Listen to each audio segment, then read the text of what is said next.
The president and his lawyers have responded with this book, and they're saying that they're questioning its authenticity. They're calling it fake. They're saying it's gossip. Is it gossip? Is it journalism? What is it, Michael?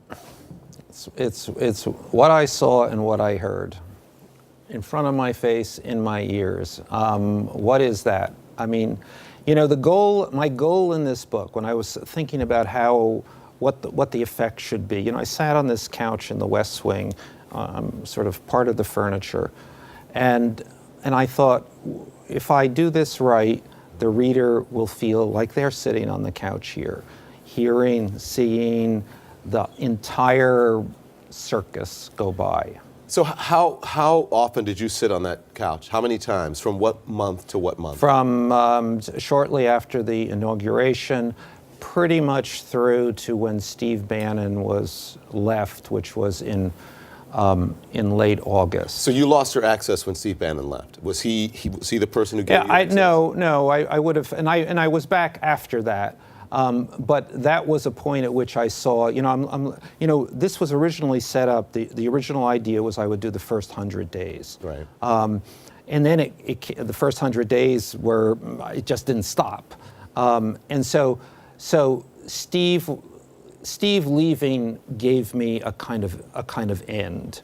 So you didn't get kicked out by Kelly when Kelly took reins? No. They were perfectly. As a matter of fact, they actually tried to see me even more because they knew, that it was sort of a balance between, you were talking to Steve, we gotta sort of deprogram you from what Steve might have said. They?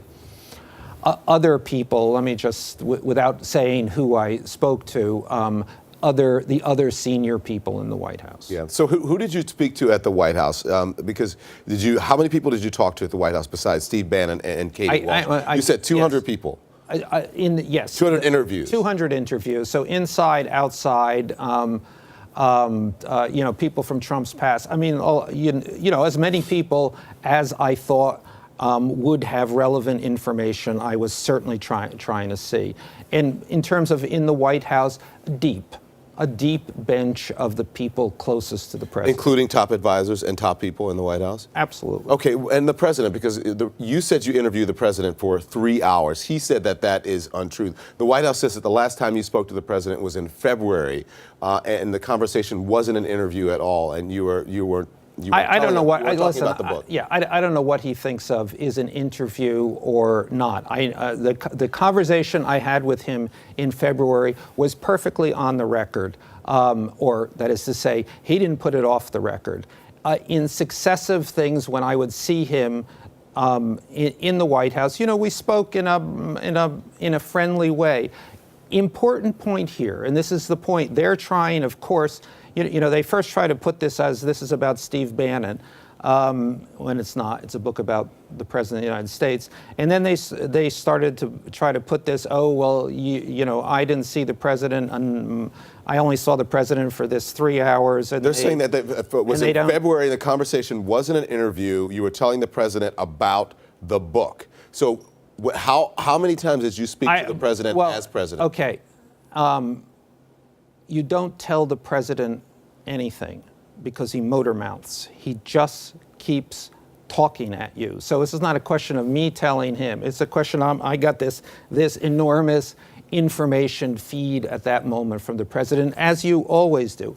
But again, this is not a book, not about my impressions of the president. It is a book about the impressions of the people around him, of him. I want to understand, you had this extraordinary access. Did you find it odd that you had this access? Who granted you the access initially? Was it Steve Bannon? Who was it? No, it was the President of the United States. You asked him, you said, I'm going to write a book. Yeah, I want to write a book. I mean, the thing, I've recounted this before. I said, I want to write a book. I want to write a book about the first 100 days. Then he said, a book.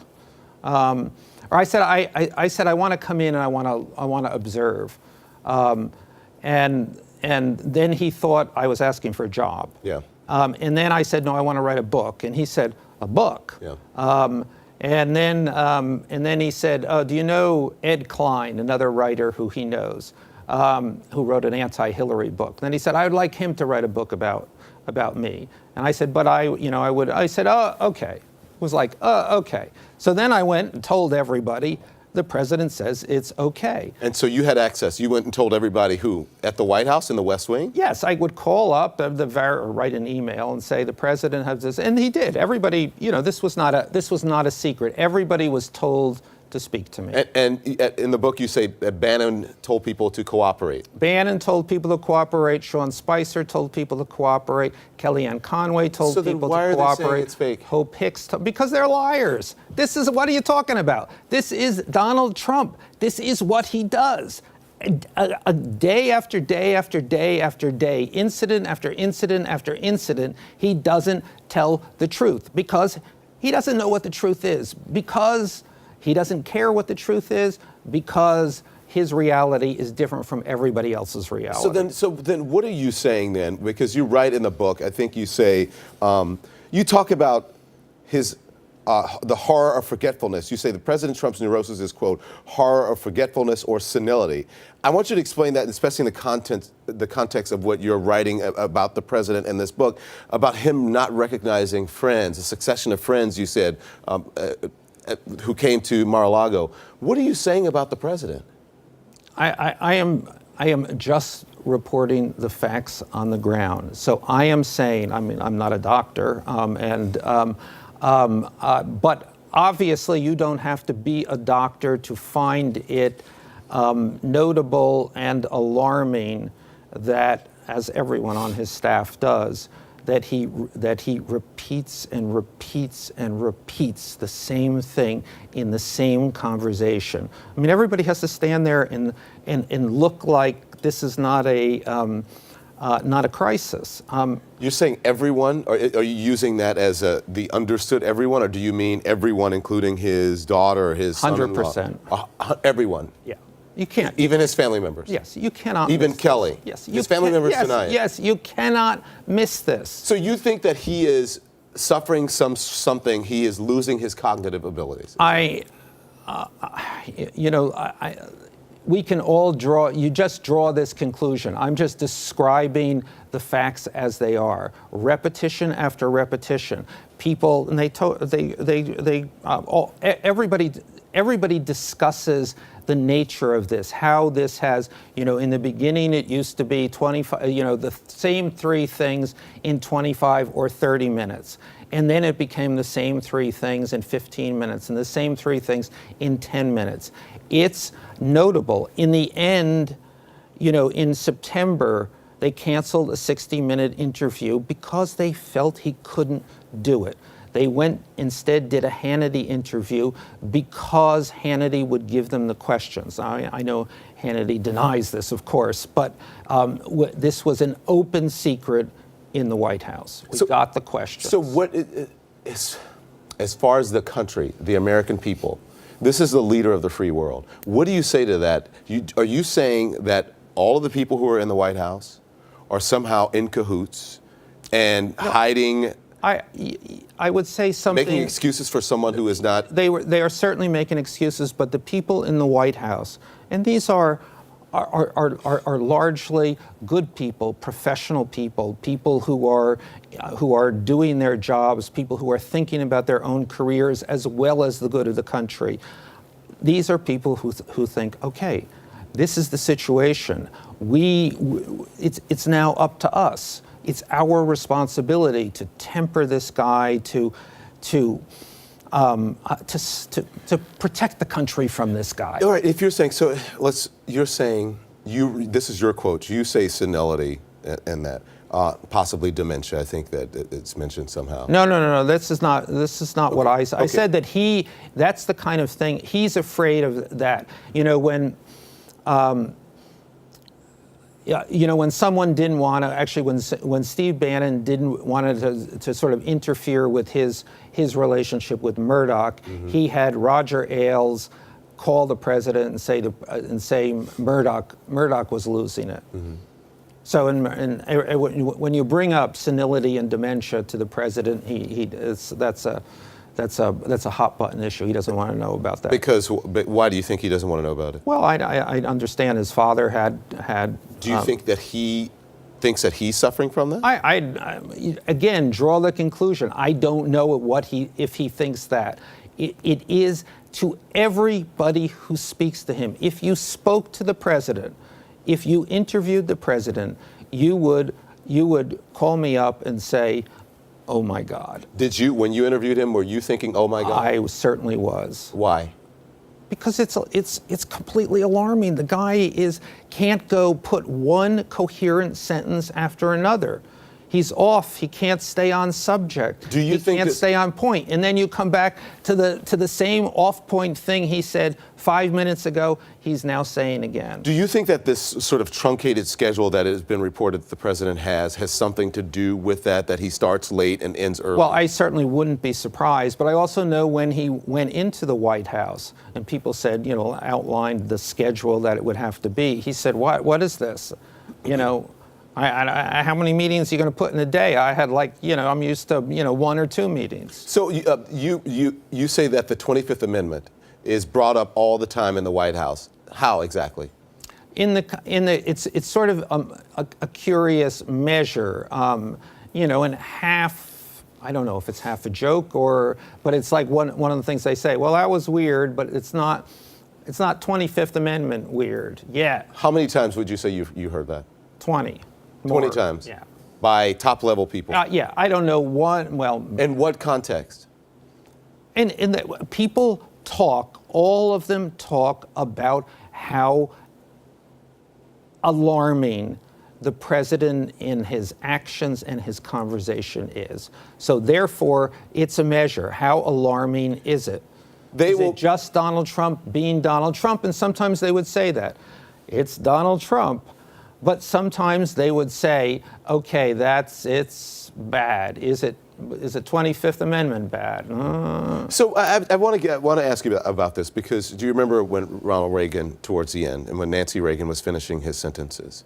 And I guess the media back then didn't really want to talk about it. Do you think that that's happening now? Do you think that it's okay to question the fitness of the sitting president of the United States? I think it would be irresponsible not to, of course. And so for those who are saying that it is grotesque and that it is awful and that it is beneath dignity to question the fitness of Donald Trump. Those are obviously people who want not to question the fitness of Donald Trump. Yeah. And they don't want to question the fitness of Donald Trump, in part because it's such a unavoidable question. Let's move on. Let's talk about. Wait a minute. You said it's an unavoidable question. How so? As I said, you cannot listen to this man talk without at least contemplating the possibility that something is grievously amiss. Okay, Michael, I want you to stand by. I have a lot more questions for you. When we come back, I want to talk more about what your book reveals about some of the people surrounding the president in the White House. Back with me now, Michael Wolff, the author of Fire and Fury, the best-selling book about the Trump White House. You write that his chief strategist, Steve Bannon, called the 2016 Donald Trump Jr. Tower meeting treasonous and unpatriotic. Bannon has issued a statement now, and he's saying, quote, he said, Donald Trump Jr. is both a patriot and a good man. My support is also unwavering for the president and his agenda. I regret my delay in responding to the inaccurate reporting regarding Don Jr. Has diverted attention from the president's historical accomplishments in the first year of his presidency. Why do you think Bannon folded? He didn't really fold. I mean, this is the weirdest apology in the world. There's no apology, number one. Number two, he also doesn't disavow anything that he said to me. He takes issue with, he says, I'm not saying this, I'm saying this about Paul Manafort. You know, I can tell you, and I actually have come to like Steve and think he's a man of enormous insights. But I will tell you how that conversation went, and you can judge for yourself. Okay. He gave me the background of that meeting, and he said Don Jr. wanted to get rid of. It was actually Kushner and Don Jr. wanted to get rid of Corey Lewandowski, then the campaign manager.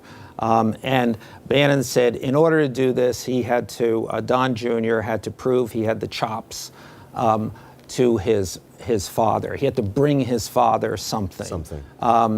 And so then the possibility of getting this dirt on Hillary was the thing. So this is exactly what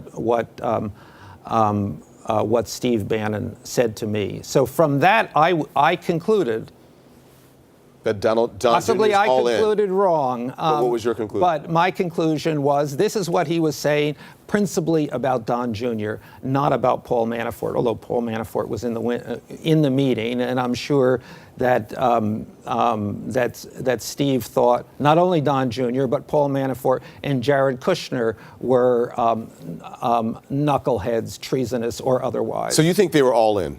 You think they knew what was going on to do? Is it as has been said? I don't. Again, this book is truly not about what I think. There's no I once in this book. Steve Bannon thinks this, and you can infer from that. Does Steve Bannon know?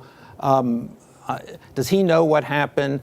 Well, he's pretty close to these people. Yeah.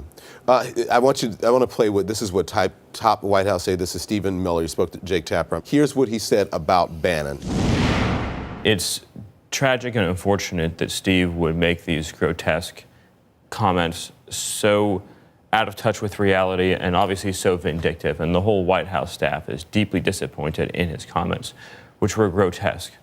And with respect to the Trump Tower meeting that he's talking about, he wasn't even there when any of this went down, so he's not really a remotely credible source on any of it. It reads like an angry, vindictive person spouting off to a highly discreditable author. A phenomenon was happening that the rest of the political class didn't see. All these so-called political geniuses in Washington, whether it be at the big lobbying firms or the only many person of the who's called himself a genius in the last week is the president. But which because happens to be a true statement. Okay. A self-made billionaire who revolutionized reality TV and who has changed the course of our politics. He's watching and he's happy that you said that. The main goal, pleasing the president when you appear on television? Do you think is that what he was doing, Stephen Miller? Yeah, I'm sure it was, but I'd also say that Stephen Miller sort of rose from, everybody has, the early staff has left the White House, and it's very hard for them to get new people. So that means the bottom of the rungs have risen up. So Stephen Miller is now probably one of two key advisors to the president in the White House. Steve Bannon called Stephen Miller my typist. Mm-hmm. This is, in other words, we're in a reality so inverted at this point. But the truth of the matter is that Stephen Miller is not a neophyte. Neither is Kellyanne Conway. When you write about both of them, that she had no national experience. She's a very respected pollster, regardless of whatever you think about what she says and does on television. Well, Stephen Miller worked for Jeff Sessions. You have the media put her into that position as respected pollster. I mean, she is a down ballot pollster. She certainly was not someone before this campaign who anyone would have thought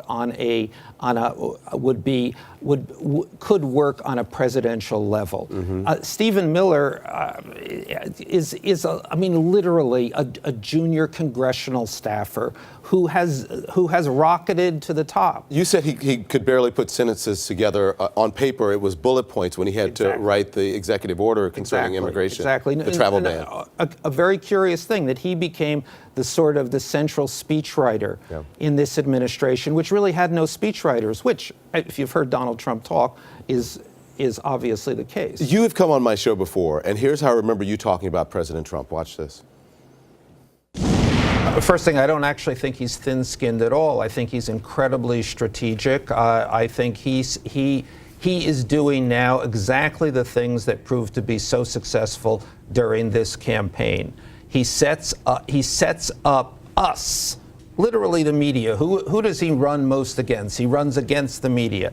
Because we do the thing, he sets us up, we do the predictable thing, and that plays to the people who have elected him. I mean, I think it's an But can he be thin-skinned and play the media at the same time? Yes, he can. You were on the show a number of times. And you and I talked. Yes. Were you playing the long game? Were you playing to an audience of one there?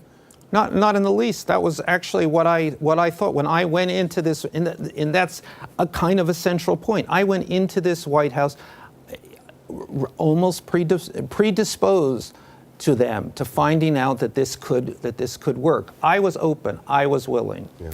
I have to ask you about something that is that's close to home. Did anyone at the White House talk to you about the AT&T Time Warner deal merger at all? Yep. They did. If so, what did they say? Not going to happen. What do they want? I don't know. Why isn't it good? Why it's not going to happen?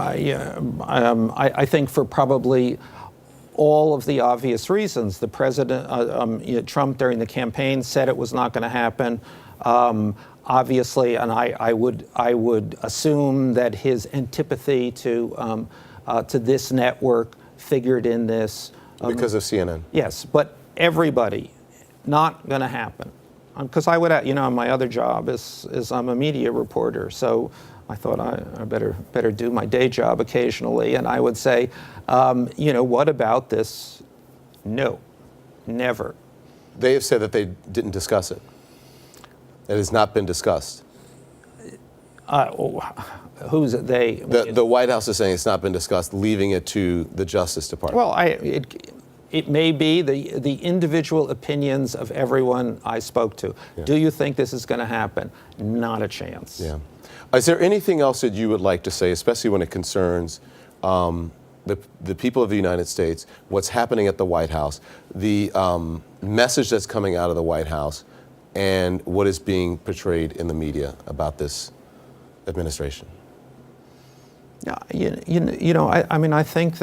I think that this book offers an opportunity for people to sit back and to give some thought to what's happened here. One of the interesting things is we get this every day, explosions, and I think you lose track of the larger picture. Yeah. I think that in this book I've given you the forest for the trees. Thank you very much, Michael Wolff. Thank you. I appreciate your time. Thank you.